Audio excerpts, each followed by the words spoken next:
So in this video, I just want to show you quickly what I have at the moment in the game that I'm developing and the current state. So I'll just give you a quick little walkthrough of where we're at the moment.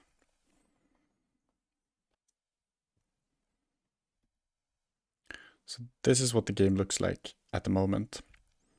You can run around in a world, and you see that there are chunks. Like the FPS is very stable now. And as you move out of a chunk into the next one, new chunks will get generated. You see here? Boom, it gets added. So it's pretty smooth. I think the world looks pretty cool right now. What you see here, these are trees. So far you can't really interact with them. Now the game actually crashed. Let me open it up again. So at the moment you can't really interact with them. But the idea is then to add on, like to make this an actual like interactable object that you, for example, can chop down with an axe. There will be terraforming in the world as well. I had that working a few iterations back, but since I added the chunks, that is not possible. So I need to add that in and solve that again. But then, yeah, so like adding some trees, I want to add some more objects eventually when I've solved the chunking fully. Like rocks, animals, some monsters. And then further on add the ability to like build things with the resources that you gather. Like for example, building a shed, building some weapons for defense or offense, and so on. I think for now, like the world, yeah, it looks very basic, but I think that's okay. I don't mind. I think my biggest focus at the moment will just be like the objects in the world and the game mechanics. That's like my first focus at the moment. So we'll see. This is where I'm at the moment. This is like, what is it, like 2 or 3 weeks into this project. I've had to learn a lot about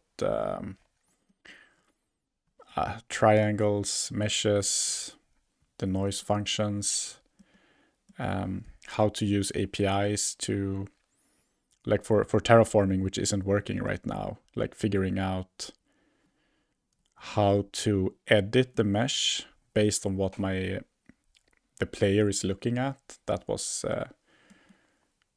not straightforward for me. Had to learn about interfacing with the Godot built-in mesh data tool. I'm sure there are other tools in other game engines for the same thing. But so far I'm enjoying this project a lot. It's the most fun project I've done so far. And it feels a bit like a game to just keep developing this and add on new stuff. Like I don't know what's coming next. It's like reading a book or playing a game and you don't know what awaits you. That's the feeling I'm having when I'm doing this. So I think it's good. I'm gonna try to keep the scope of the game quite limited so that it's possible to finish it, like let's say for a pre-alpha release, or like the first playtesting, have like 1 or 2 world objects like trees and rocks, just like that. And then maybe you can build 1 or 2 things, and maybe there's 1 type of animal, 1 type of monster, and everything is just spawning randomly, so there's no order or no game loop really. Maybe that's a first thing I want to target for the first version, but we'll see. But yeah, so far having a lot of fun. Would be interesting to hear what you all are working on. So if you want to leave a comment about your game projects, that would be interesting to hear.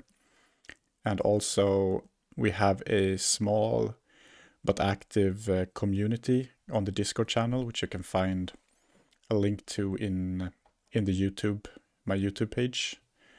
And if you like the content, I would really appreciate a like, and if you can consider subscribing so that you can see more of the content as it comes out.